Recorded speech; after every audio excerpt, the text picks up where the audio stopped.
Welcome to the Alakus podcast. This is class number 8 in the first discourse of Ayin Beis, which is the Shehikdimu of the year 5672. We are now completing the first chapter, Perek Aleph. Before we begin this class, and all the classes in the first discourse were dedicated for the honor of a Refuah Sheleimo, for the schus of a Refuah Sheleimo, for the merit of a Refuah Sheleimo, for Avraham Ben Parvin. May he have a complete recovery and much blessings to the entire family. And now, yesterday we were in the midst of a parenthetical idea, in which he was talking about that will. These obviously these classes are stringed together. You can't pick up a class and start learning in the middle. It's not going to make too much sense. So I highly recommend, and I don't do much review. So I highly recommend always listening to the earlier classes and catching up and making your way through. In any case, so we were learning earlier that the concept that will creates a bridge between a person and anything, and any entity, any reality, any project they do.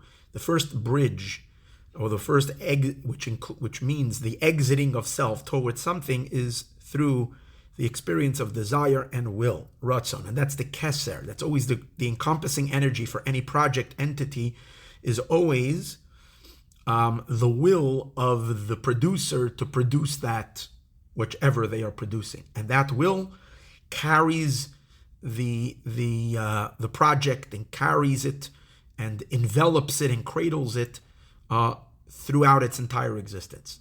Okay.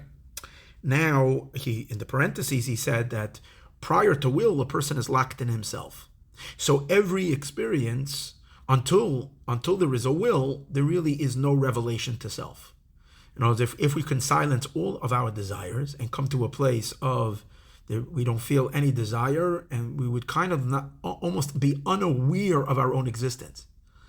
So the through the will, we come to a state of revelation of self. And that's what we were learning yesterday. Now the question is, can there be any type of self-experience that is not in connection or in relationship to something other than the self? So, Vihine, he says over here, again, this is a couple of chapters into the parentheses close to the end of the first chapter of Ayin Beis. He says, it is possible for a person to have revelations to oneself that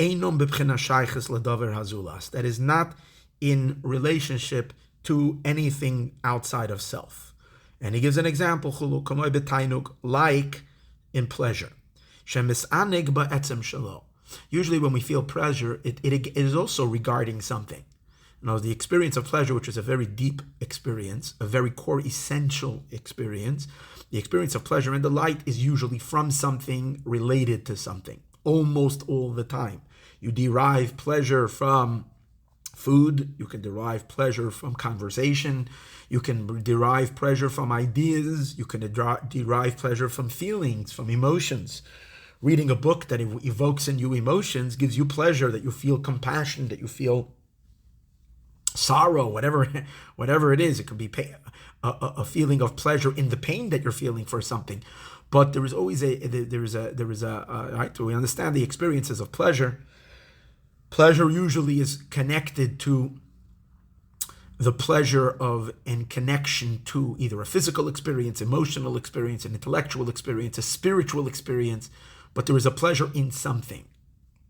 Obviously, the highest form of pleasure is to us delight, us to sanag el Hashem, to have pleasure in God. Now the question is, can there be just pleasure, just inward? Delight, just delighting in self. It's like a self-experience in pleasure.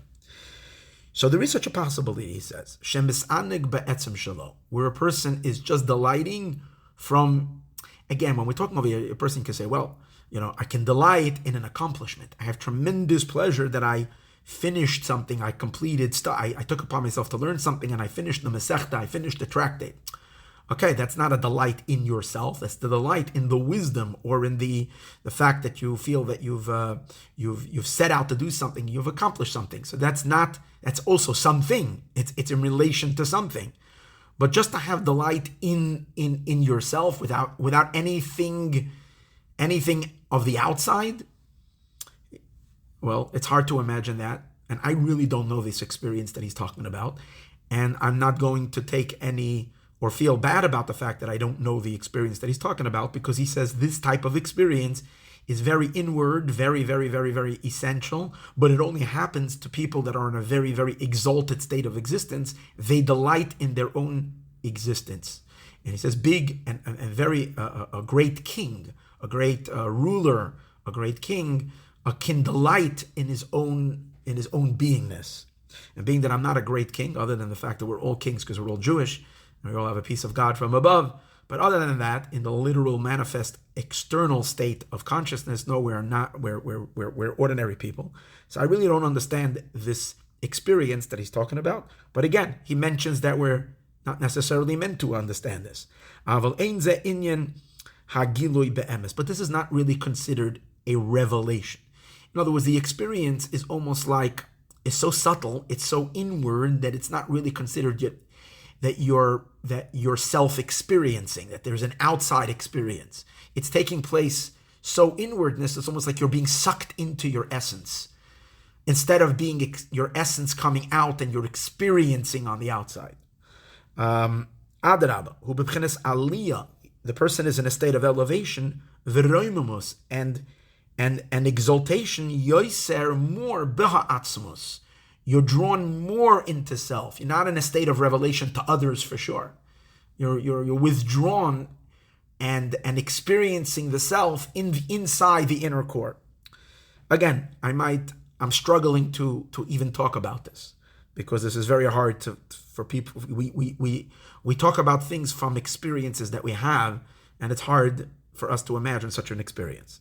And therefore, such a type of a pleasure, dafka, such a type of a pleasure, a very inward, essential type of an experience of self, can only be dafka, only b'misha meruma be'etzem, someone who is essentially exalted, and not even at all times. At the time when this being is at the peak of his elevation, it's like a king during the time of their coronation, or at the time when they're celebrating their coronation, or celebrating an anniversary of something like in that range. So they're really, really exalting and being elevated and experiencing their. And again, it's hard, because you would think that if it's a king, then they're experiencing their exaltedness vis-a-vis other people, regarding others. So that's already an experience already with the outside. So again, I really, at this piece, always gets me stuck. I don't know how to describe this well. But as we said before, like a king, and I say I don't know how to describe it because I don't understand it, but it's an experience. Like a king, a king when he is in the peaks of his exaltedness, where the king delights, then betanuk pashut, with a very simple experience of pleasure, va'atzmi. And it's a very essential pleasure. It's not so much an outer pouring into the consciousness, but it's an inwardness beyond your consciousness, I guess.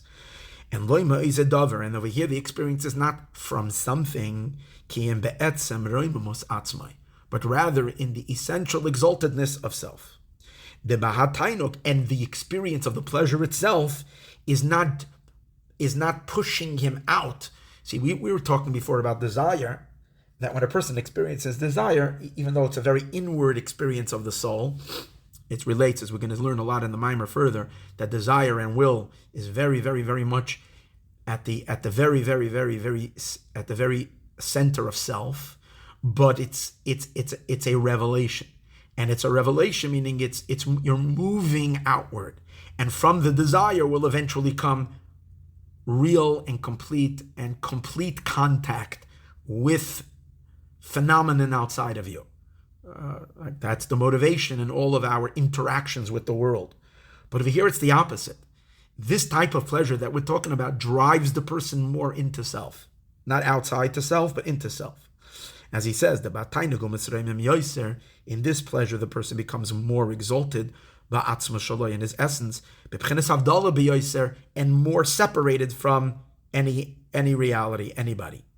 And it's interesting, he says, pleasure, which is deeper than will, we have something like this. And again, it's unusual, but it exists. And there is a similar experience in will as well, in desire as well. Yesh beratzon. But over here, it's not that you desire something, but yet you feel very satisfied. It's like there is a deep sense of content. So content is related to desire. What's content? I feel that I don't need anything, or I don't desire, because almost like the desires are all fulfilled. So it's not I want, but I am in wanted. or I don't know if that makes any sense. The person is content. Not that you want something. So there's two levels of being content. There is a level of being content where you're not even conscious of the fact that you're content. You're not thinking. So you're not thinking of a desire, because you don't want anything right now. You're kind of satisfied. But then there is an experience of content. And that experience of content relates to ratzon, but ratzon is desire, but desire, instead of it flowing out, the desire is an energy flowing in. That which a person is content. This is considered a revelation to self, but without being in a connection to something, to any entity. However, again, this is all parenthetical, because the main idea is to explain what will is, regular will, not this unique and unusual deep experience of pleasure and will.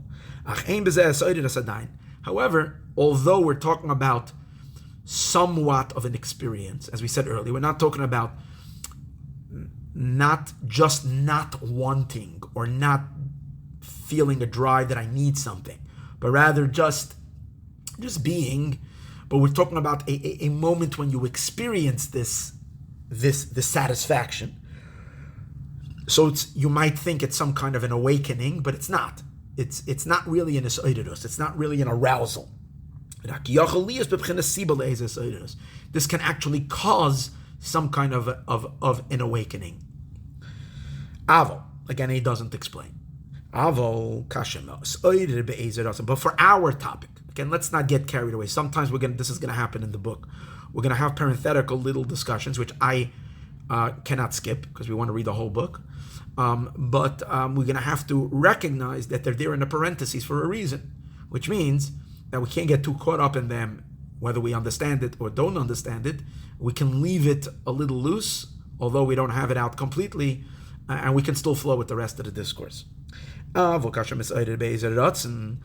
when one awakens with a specific desire, even if it's to the self, meaning when a person has a desire, even though you're not sharing it yet with anybody, it's just, you would like, and you wouldn't, you didn't even decide that you're actually going to go ahead with it, but you desire something. You can imagine yourself wanting, not just imagining, you feel a will and a desire for something. So then, even though it's only to self, that already created an opening and a bridge towards that entity that already exists, or that you have to create it, but you're already made and opened yourself towards it. However, before you were awakened with that desire, you're not in a state of revelation at all, even not to oneself. Okay.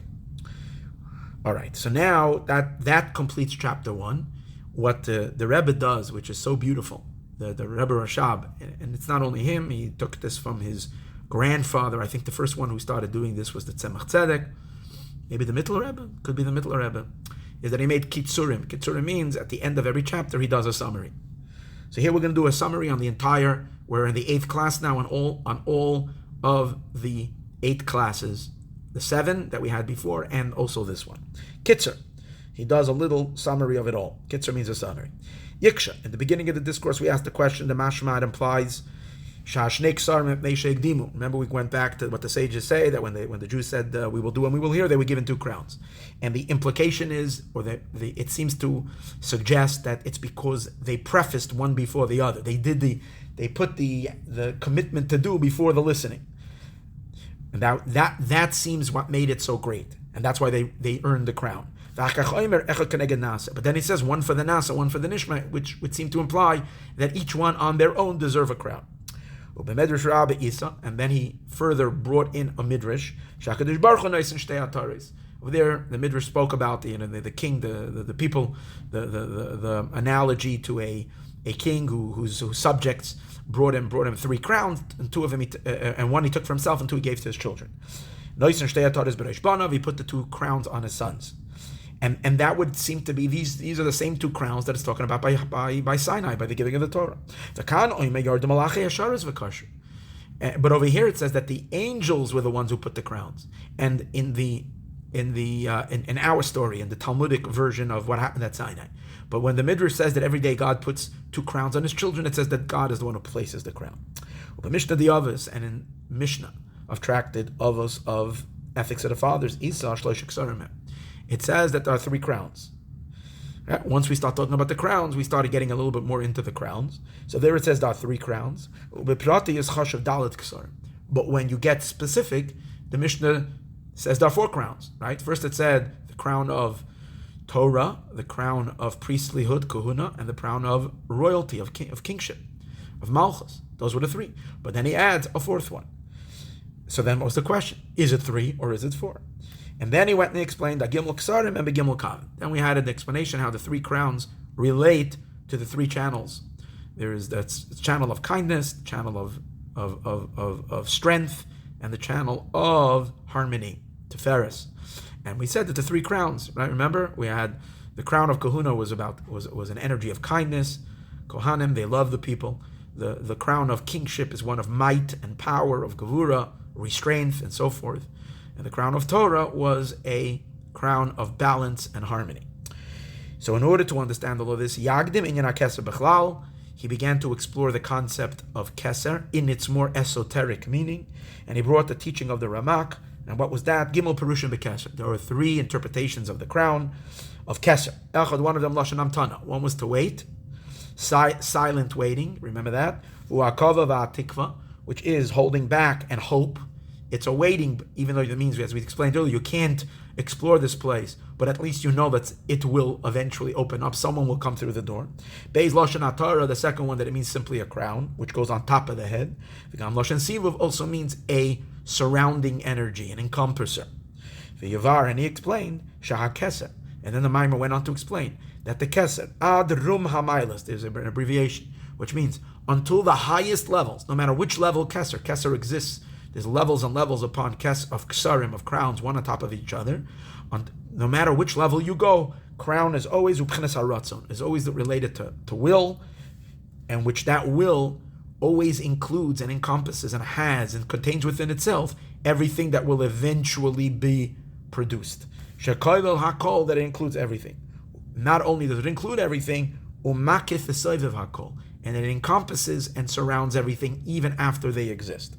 And therefore Keser b'kol makom, the Keser on every level, who b'chenas memutza, always serves as a mediator, a medium.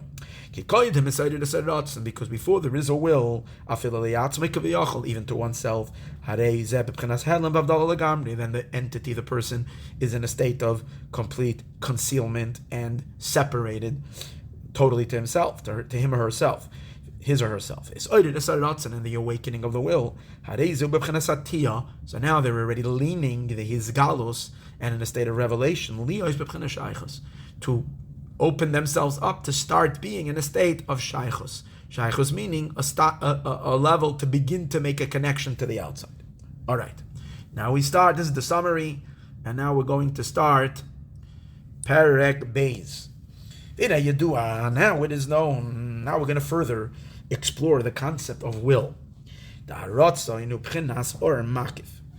will, Although we've already explained that will is already the beginning and relatable to whatever is going to come, yet it's an energy already that's connected to the subsequential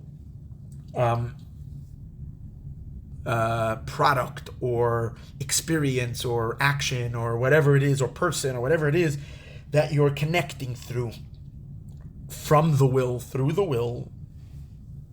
So it's already connection, that the energy is related to it. However, it's still, in the state of makif, it's still higher and above that which the will is producing. Like it says in the 5th chapter of Psalms and Tehillim, the last words in the Perek, it says over there that God loves the tzaddikim, Hashem loves the tzaddik, the righteous people, the saintly people, and katzina ratzain ta'atrenu, which means, to rearrange the words, would mean like ratzain ta'atrenu katzina. What does that mean? It's that God envelops the tzaddikim, the righteous people, with favor. Ratzon means desire, but it also can mean favor.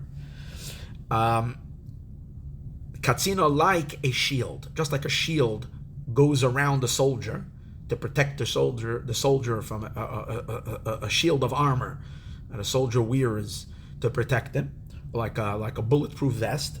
So the same way, or like a helmet, in the same way, Ratzon Tatrenu, Hashem's favor will envelop the tzaddikim, the righteous people. So you see that it uses, regarding Ratzon, regarding will, it uses the term atara, which means enveloping, surrounding. For with this, the power of Ratzon, the power of willpower and desire is different than all other powers. Because all other powers come manifest in a manner of internalized light, in a manner where the light, the energy goes into a vessel. All other energies of the soul are always infused into containers, but Ratzon remains above all containers. So this will be explained what this means. So before he speaks about will, which is he's going to come back in a pretty while, he's first going to talk about the concept that all other energies of the soul, each one settles into an appropriate vessel, into an appropriate container, into a compatible container. He says, the power of intelligence, one of our powers of our soul, is we have the power of intelligence to conceive, to understand, to know, right? To process information and to innovate and to be creative. The mind, an incredible power that God has created us with, the power of intelligence. So the way it works is that the power of seichel, of the intelligence, takes place in a certain part of the body, right? The math, when you're doing math, it's not happening in your fingers. When you're doing or any other thing, when you're studying any test or something, or you're just learning, you're learning Torah, whatever it is, it's not happening in your toes. It's not happening in your liver. Where is it taking place? We can feel it. It's taking place in our brain. Where's our processing? Where's our processor? It's in the head. That's where the process of information takes place. So the power of intelligence, it happens in the brain that's in the head. And then we have a power of vision. And where does that take place? We know we see through our eyes, the ayin and the eye. The koyach hashmiya, on the power of hearing, ba'ozen, takes place in the ear. Shekol koyach, that every power, yesh lekeli miyuchedes, has a specific container, a specific vessel, lafi mizgoy, that is compatible with this energy in accordance to the meze, which means according to the chemistry, utchunasai, and according to the characteristics of that power. So the ears are set up in a way that it's able to process sound. It's able to take it in. I guess the shape of the ear and the way the way the cavity of the air, the way it goes in, it's built in a way to be able to be a recipient of audio. That's on the outside of the air. And I'm sure if you go in the inside of the air, what else is there to absorb sound? And I'm sure that when they make different types of speakers, they could use the human ear as somewhat as a part of the science of being able to make, but the speakers actually are not to take in sound; they're actually to produce sound. But in any case, because and that's the way the ears are made. The eyes is made out of a complete different material than the rest of the body. The eyes it's shining. It's a translucent type of a material because it serves as light can be absorbed in the eyes different than any part of the body. When light will hit your nose, it's not going to have the same passageway. It's not going to move in. It's not going to be absorbed because the nose is not the material to absorb light. The power of vision is very much related to light. So the eyes are made in this translucent types of material that are camera-like material, and that is glass-like material that is able to take in the vision. So even though you're not seeing with your physical lens of the eye, sight is a power of the soul, but the power of the soul and the power of vision matches up with the appropriate and the right particular vessel that acts as the the corresponding vessel. Hold on. Which is and the power will not enclose itself in another keli. That means that vision will never happen in the ears, and sight will never happen in the. Sight will never happen in the ears, and audio and hearing will never happen in the eyes. It won't be like an experience that your eyes are suddenly hearing music, or when you want to shut the sound because the sound is too strong that you'll close your eyes and expect that you're not going to hear it. If you shut your ears, if you plug your ears, so you have to realize because you're hearing through your ears and you're seeing through your eyes. And just like the power of vision will not be enclosed in the ears, and the power of hearing will not come through bi'ayin in the eye, and so too intellectual processing mislabish encloses itself only in the moyach, in the brain that's in the head, and not in other limbs. Okay, each one has its specific place in the body in which it manifests, and that is the concept of oir bekeli, light in a vessel. He's going to say later in the discourse that will doesn't work that way. Will is not experienced in a certain part of the body. Will is a swooping power that kind of dominates over the entire body equally. However, all of this and more, Ezras Hashem, to be continued in the next class. Let us see Mashiach today.